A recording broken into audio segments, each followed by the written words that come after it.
My cousin Bianca laughed when the lawyer said Marigold Junction Depot like it was a joke. A year later, I turned that rusted wreck into a museum and watched her fake smile through my gala speech. I was already expecting to be disappointed, but I wasn't expecting to be humiliated. My name is Rowan. I'm 32 years old. I live in Schuylkill, Pennsylvania, or as my cousin Bianca likes to call it, that rusty steel town with more pigeons than people. The reading of my grandfather's will took place on the 12th floor of a polished midtown law office, with skyline views and marble floors that made my thrift store dress shoes squeak too loud. Bianca didn't have that problem. She floated in wearing heels worth more than my car, her perfect blonde hair swept up like she had just come from a Sotheby's gala instead of our grandfather's estate division. I hadn't seen her in almost a year, not since she was featured in Architectural Digest for curating some highbrow gallery installation about urban decay. Funny, considering she's never had to step over a dead rat to unlock a studio door. Our grandfather, Milton Aldrich, was old money. Railroads, steel, commercial real estate, the works. But in the last 10 years, he'd become more of a ghost than a mogul, holed up in his estate outside Hudson, New York. I visited twice. Bianca, as far as I knew, never did. Still, I knew what was coming. Bianca was his favorite. She had the charm, the pedigree, the spotlight. Me? I dropped out of Columbia's architecture program 5 years ago and never quite recovered from it. Instead of building towers, I'd been doing part-time drafting gigs and fixing HVAC units for my landlord in exchange for rent breaks. The lawyer cleared his throat and opened the folder. To Bianca Aldrich, he began, I leave the following: full ownership of Aldrich Contemporary Galleries, the Soho Loft on Prince Street, and a trust totaling $7.2 million. Bianca didn't even flinch. She just smiled, like someone who already knew the lottery numbers. And to Rowan Aldrich, I felt every eye in the room shift to me. I straightened in my chair. The deed to the Marigold Junction train depot, located in Norcaster, Pennsylvania. Silence. Not the reverent kind, the awkward kind, like someone farted in church. Bianca let out a soft laugh, loud enough to be intentional. That rust bucket? She said, turning to me with a perfectly arched brow. You mean the one covered in graffiti and condemned in, what, 1998? A few people chuckled. I didn't. I sat there, jaw clenched, willing myself not to react. Not in front of her, not in front of these lawyers, but inside. I was burning. Bianca stood and gathered her purse like she was done with a brunch she didn't enjoy. Sorry, Rowan, she said in that syrupy voice she used when she was being particularly cruel. Maybe you can open a hot dog stand next to the broken tracks. Call it gourmet grit. She laughed at her own joke. I said nothing, just stared at the manila folder with my name on it. It felt like a final insult, or maybe, just maybe, a beginning in disguise. The drive out to Norcaster took 3 hours. I left before sunrise, hoping the early morning would make the place feel less grim. It didn't. The Marigold Junction train depot looked even worse than I remembered. The last time I saw it, I was maybe 16. Back then, it was just an old building with busted windows and some pigeons roosting inside. Now it looked like something you'd see on the front of an urban decay photo blog. Graffiti covered every inch of the brick walls. Not the artsy kind either, just years of tags and spray paint battles. The windows were jagged teeth, and weeds had taken over the tracks like nature had already reclaimed what humans abandoned. A rusted shopping cart lay flipped near the loading dock, and someone had definitely tried to set a mattress on fire out back. I parked my car in the gravel lot, if you could call it that, and just sat there for a while, staring. This was what my grandfather left me. Thought I heard tires. The voice came from my left. I turned and saw an old man with a grizzled beard, wearing a navy work coat and jeans stiff with dirt. He stood beside a small trailer that looked like it hadn't moved in a decade. Name's Cal, he said,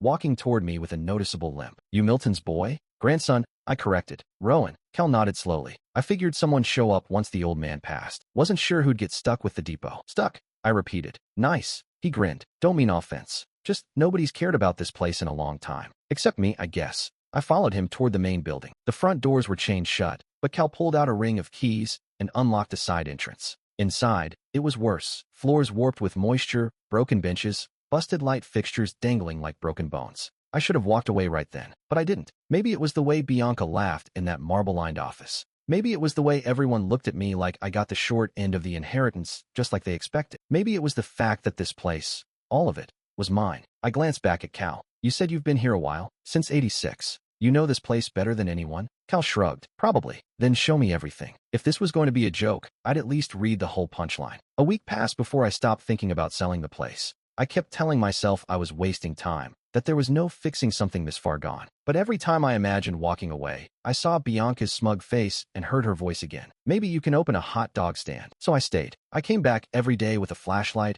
gloves, and an old notebook where I jotted down repair ideas I couldn't afford. Cal was always around. Some mornings I found him sweeping out the ticket hall with a handmade broom. Other times, he'd be fixing a busted hinge with parts from God knows where. He didn't talk much unless I asked questions, but he never stopped moving. On the 7th day, I found the storage room. The door was half covered by a leaning cabinet and a sheet of plywood. Looked like it hadn't been touched in decades. The hinges groaned when I pushed it open, sending a wave of dust into the hallway. Inside was chaos, stacks of warped boxes, rusted filing cabinets, and old furniture blanketed in grime. I cleared a path with my sleeve over my mouth and nose. At the back of the room, something caught my eye. A piece of wall paneling was slightly loose near the baseboard. I gave it a tug, and it popped free with a sharp crack. Behind it was a hollow space no wider than a suitcase. That's where I found it. A rusted, dented locker, wedged in sideways like someone had jammed it in there in a hurry. I dragged it out, coughing from the dust, and flipped open the latch. It wasn't locked. Inside was a leather-bound journal,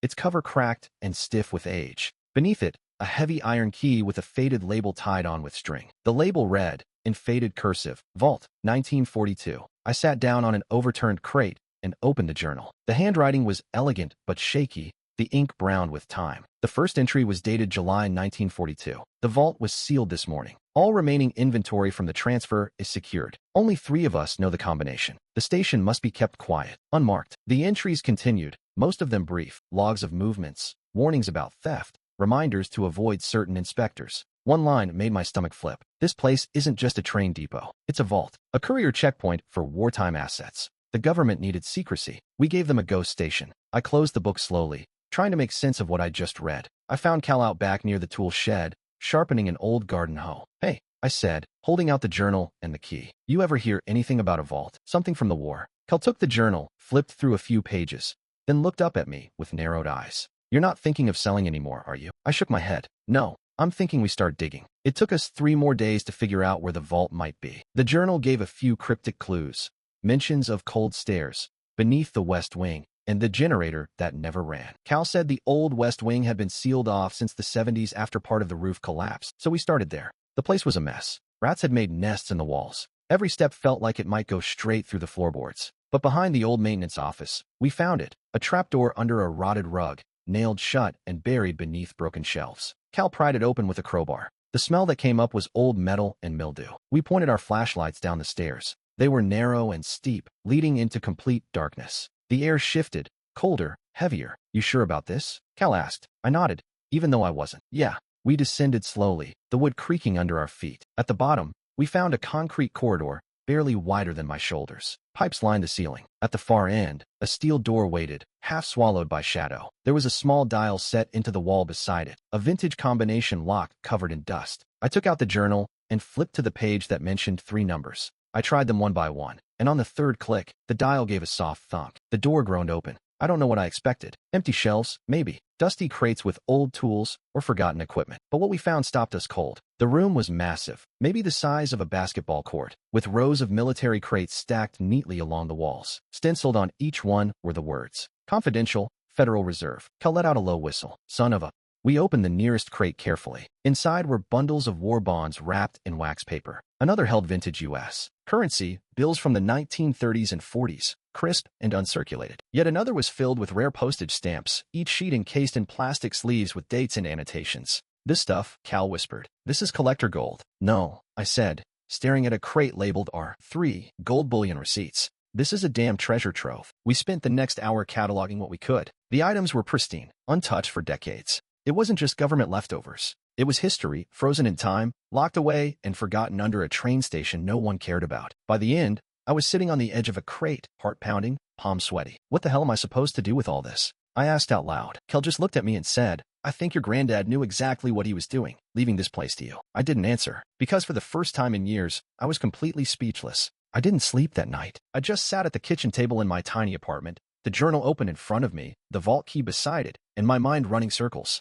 Every time I closed my eyes, I saw those crates stacked like forgotten secrets, war bonds, vintage currency, documents with federal seals that hadn't seen daylight in 80 years. I knew what I was sitting on. It wasn't just a collector's dream. It was the kind of discovery that could change someone's life forever, which is exactly why I knew I couldn't handle it alone. By sunrise, I had already drafted an email and deleted it 5 times. Then I picked up the phone. Mira Patel, came the voice on the other end, groggy and sharp as ever. It's Rowan, from Columbia. You were a year ahead in the urban history program. There was a pause. Rowan Aldridge? I thought you dropped out. I did, I said, but I need your help. And it's big. That got her attention. We met that evening in a small cafe in Old City. Mira hadn't changed much, still sharp-eyed, still wearing her hair in that messy knot like she had better things to do than style it. She listened as I told her everything. The station, the journal, the vault. At first, she looked skeptical. But when I slid the key across the table and showed her photos of the crates, she leaned in. You said these were marked Federal Reserve? Every last one. She let out a long breath. Okay, first thing. This isn't just historically valuable. This is legally complicated. How complicated? You're not technically stealing, but if these items were never declassified or released by the government, owning them could put a target on your back, especially if you try to liquidate them the wrong way. I swallowed hard. So what do I do? Mira looked around, lowered her voice. We go slow. First, I'll help authenticate the war bonds and the currency. If even half of what you're describing is real and preserved the way you say, it's worth tens, maybe hundreds of millions on the private collector's market. I exhaled. That's what I was afraid of. She smiled. We'll build a shell identity. Quiet purchases, strategic auctions. No flashy paper trails. You can't cash in all at once or people will notice. You trickle it out, let time do the work. By midnight, we had a plan. Mira would handle valuation and legitimacy through her network. I would store the most sensitive items in 3 separate secure locations, 2 rented under aliases, 1 buried under the floor of the depot itself. Before we parted ways, she looked at me and said, "You realize this is the kind of thing people would kill for, right?" I nodded slowly. Yeah, I figured that out somewhere between the war bonds and the gold receipts. She leaned back. Then be smart, Rowan. Stay invisible. And just like that, the game began. It started with a voicemail. Hey, Rowan, it's Bianca. Just wanted to check in. See how you're doing with that little depot project? Give me a call sometime. She hadn't called me in over a year before the WWII reading. And now, suddenly, she was interested. I didn't call her back, but I knew what this was. Someone had said something, or she had seen something. The money I'd started moving quietly, strategically, had stirred whispers. 2 weeks earlier, I'd used my new alias to purchase a historic warehouse in Richmond. A few days after that, I'd acquired a rare stamp collection through a high-end private auction in Chicago. The transactions were clean, low profile, but the kind of people Bianca socialized with, they noticed patterns. And money has a scent. When she finally did reach me on my burner number, no less, she laid it on thick. Rowan, oh my God, I'm so glad you picked up. I've been meaning to talk. I heard from a friend of a friend that you've been doing something with the train station, like actual development. I leaned back in my chair and stared at the exposed beams of my converted workspace above the depot. Yeah, I said casually. Found some cool railway artifacts. Old schedules, maps, stuff people might pay to see. Seriously? She laughed nervously. That dump? You're telling me there's actual value in it? I played dumb. Who knows? Maybe. Or maybe I just needed a project. She was quiet for a beat. Then, well, you know, if you ever need help managing any cultural assets or galleries, I could connect you with a few folks. There it was. Fishing. She didn't know what I had found. Not exactly. But she knew something had shifted. I wasn't living paycheck to paycheck anymore. I wasn't the cousin with rust under his nails and dusty dreams. I'll let you know, I said, smiling to myself. But I think I've got it under control. That night, I updated Mira. She laughed when I told her. Told you. The scent of money draws sharks faster than blood. She's not a shark, I said. She's more like a peacock. Loud, nosy, and always trying to stand where people can see her. Still dangerous, Mira warned. Don't get comfortable. I didn't, but it felt good to know that for once, Bianca was the one feeling off balance, and I was the one feeding her breadcrumbs, on my terms. I should have known she wouldn't let it go. One Saturday morning, as I was unloading a shipment of archival storage supplies at the depot, I heard the sound of tires crunching gravel. A silver Range Rover pulled up next to the old station sign. The doors swung open before the engine even stopped. Bianca stepped out in boots clearly not made for uneven ground, a wool coat that probably cost more than my first car, and sunglasses big enough to cover half her face. Rowan, she called out, striding toward me like she owned the place. I didn't move. I just waited. She looked around the property, squinting at the scaffolding and freshly reinforced walls. Wow, you've really been busy. This actually looks less tragic than before. I gave her a short nod. We're stabilizing the structure, turning it into a historical preservation site. She blinked. You're serious? Dead serious. Bianca scoffed. Don't mess with me. I know something's going on. You don't go from sad, rusted leftovers to real estate acquisitions and anonymous bids on collectible markets without a windfall. I raised an eyebrow. You've been tracking me? I have friends, Rowan. People who notice things. People who know how to connect dots. So, let's skip the act. Her voice dropped. What did you find here? I stayed quiet. Let her stew in the silence. Her smile cracked. Look, I don't know what kind of buried treasure you stumbled on, or what antique dealer you've been working with, but if it came from Grandpa, then it belongs to the family. And by family, I mean us. That's funny, I said. Because at the WWII reading, you seemed pretty sure I inherited garbage. Bianca's eyes flashed. Don't be petty. I didn't know you were going to actually turn it into something. No, I said calmly. You didn't think I could. Her voice sharpened. Don't play the victim. I earned what I got. I worked hard. I cultivated connections. I built my brand. Grandpa didn't care about brands. I cut in. He saw something in this place. In me. Maybe not in the way you understand, but he made a choice. And now I'm making mine. Bianca's expression twisted. You really think you're smarter than the rest of us? That you can keep whatever this is hidden? I tilted my head. You mean the historical renovation? The public tours we'll launch next year? The community grants I'm applying for? Totally above board. She stared at me, breath shallow, fist clenched at her sides. You always played the part of the underdog, she hissed. But you've been scheming the whole time. No, I said softly. I've just been quiet. There's a difference. Bianca took a step back, like the weight of it had finally hit her. You think this makes you better than me? I met her eyes. No, but it sure doesn't make me worse. She left without another word, and I didn't stop her. A year later, the station looked nothing like the rotting husk I first stepped into. The Marigold Junction Historical Foundation, named after the depot, but quietly backed by my fortune, launched its official opening with a quiet ceremony, attended by local officials, preservationists, and a few press outlets who had started sniffing around after whispers of rare World War II bonds hitting the underground auction circuit. What no one knew was that the foundation was entirely mine. Every dime of restoration funding, every museum-grade display case, every brick cleaned and replaced had come from the vault's forgotten treasure. I kept the proceeds moving quietly through the alias Mira, and I had set up a shell identity with roots in archival acquisition. To the public, I was just a generous enthusiast with deep pockets. To the IRS, I was a whisper. We hosted our first exhibit that fall. Vintage currency, carefully authenticated. War-era documents. Postal artifacts. Not from the vault, of course. Those stayed under lock and key, but similar enough to impress. The pieces we showed were ones Mira helped me acquire legally from other collections. Just enough to whet the appetite. The buzz was immediate. Articles ran in regional outlets first, then national ones. A mystery benefactor had poured millions into saving a piece of American history. A local ruin reborn into a cultural landmark. Grant money started pouring in from state historical societies, even a quiet nod from a retired senator whose father had once worked in wartime courier service. And through it all, I stayed quiet. Let the headlines talk. Let the photos circulate. I never gave interviews. Never posed for press shots. But behind the scenes, I moved with precision. 3 months after the museum opened, I bought a defunct textile mill in Massachusetts. A few weeks later, I helped fund the restoration of a Cold War-era radio tower in Kansas under the name of the foundation. Then came the acquisition of a rare document collection from a private estate in Vermont, anonymously, of course, and a strategic donation to a historical grant program in Georgia. The legacy was growing, not just the fortune, the footprint. And still, no one knew it was me. Well, almost no one. Bianca knew something had happened. Her gallery's PR firm forwarded her a feature about the Invisible Patriot, a nickname given to the unknown figure behind the surge in historical preservation. She called again, left a message. You're behind this, aren't you? All these articles about forgotten history? They sound like you. This whole rebranding of a condemned wreck into some cultural centerpiece? That's your flavor. I didn't call her back. Instead, I watched the sunrise from the depot's newly rebuilt clock tower. Below, school buses were pulling up for morning field trips. Kids shouting and laughing as teachers herded them inside. They'd learn about what happened here, about what was hidden, about what mattered. And maybe, one day, they'd ask who saved it. They wouldn't know my name, but I would. The invitation was simple, elegant, and embossed in gold. You were cordially invited to a black-tie gala hosted by the Marigold Junction Historical Foundation in celebration of its first full year of operation and the successful completion of its National Preservation Initiative. I sent one to Bianca. I knew she'd come. The night of the gala, the station glowed like a cathedral. Uplights cast warm shadows along the refurbished brickwork. Jazz music drifted from a live quartet tucked near the platform. The old train depot now had vaulted skylights, restored mosaic tile floors, and reclaimed steel arches that turned ruin into reverence. Guests arrived in limousines and Teslas.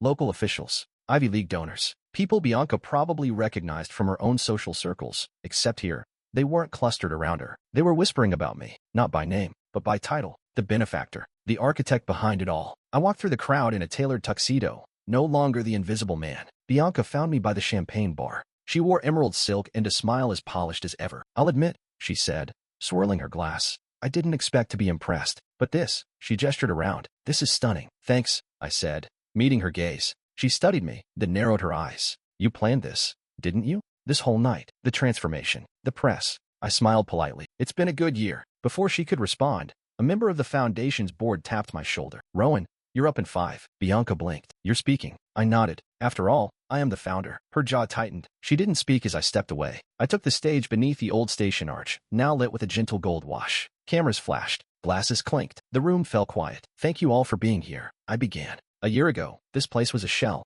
a forgotten building in a forgotten town. But thanks to the vision of one man, my grandfather, Milton Aldridge, and the support of historians, builders, and donors across the country, it's become something more. I paused, scanning the crowd. My eyes landed on Bianca. He believed that history matters. Not just the clean, curated parts, but the broken ones, the buried ones. He left me this place not as a burden, but as a challenge, a puzzle, when I had to figure out on my own. Applause rippled through the room. He could have left me money, a business, a cushy role on some board. Instead, he gave me a ruin, and it turned out to be the most valuable gift of all. When I stepped down, the applause was louder. Bianca was waiting for me near the donor wall, her expression unreadable. "You made a speech," she said flatly. "In my world." I raised an eyebrow. "Funny. I thought this was Grandpa's world." She stepped closer. "You think this makes you better than me? That this makes up for everything?" "No," I said. "It's not about being better. It's about doing something real, something that doesn't need applause or approval." Her mask cracked for a second, just long enough for a flash of something honest: rage, regret, jealousy. I couldn't tell. "I was the one who was supposed to carry his legacy," she whispered. I stepped back, keeping my voice low. "Then maybe you should have shown up before the will." I walked away and left her standing there, in the middle of the station she once mocked, surrounded by strangers applauding a legacy she never understood. For once, the lights weren't on her. They were on me. I didn't mean to fall in love with Paris. It just happened. I'd been visiting for a preservation summit, just a quiet, academic thing hosted at the Sorbonne, and decided to stay a few extra weeks. Then weeks turned into months. Eventually, I found myself sipping espresso on a narrow terrace in Montmartre, staring out over the city like I'd always belonged here. No one knew my name. No one cared about train stations or inheritance or legacy. It was freedom. The depot back in Norcaster was thriving. The foundation had grown into a national network. Mira still handled everything on the ground, and Cal, now comfortably retired, sent me updates from his new house in Costa Rica. He always signed his postcards the same way. "Still watching trains go by. Still rooting for you." I got one that morning, actually. It came with a photo of him holding a massive coconut and smiling like he'd never known winter. I laughed out loud. My phone buzzed. Voicemail from Bianca. I didn't play it right away, just stared at the screen for a few seconds before setting it face down on the table. She called every few months now, sometimes with veiled curiosity, sometimes with forced civility. Lately, there was more edge in her voice, more desperation, but I hadn't returned a single one. Some people think peace is silence, but for me, it was clarity. No more trying to prove anything. No more pretending family meant fairness. No more carrying bitterness like it was some kind of badge. I'd won, sure, but not because I crushed anyone. I just stopped waiting for permission to matter. The waiter brought my second espresso. I thanked him in shaky French and watched a pair of kids chase pigeons near the fountain across the street. It was warm, bright, simple. I thought about the depot, about the first time I saw it, half collapsed and bleeding rust, about the vault, about the way it felt to hold that key for the first time and know, somehow, that my story wasn't over. That story gave me everything. A legacy no one expected, a path no one cleared for me, and a life built not from revenge, but from reclamation. I picked up the postcard again. Read Cal's final line. "Hope you finally learned how to take a breath." I smiled to myself, took a long sip, and breathed deep.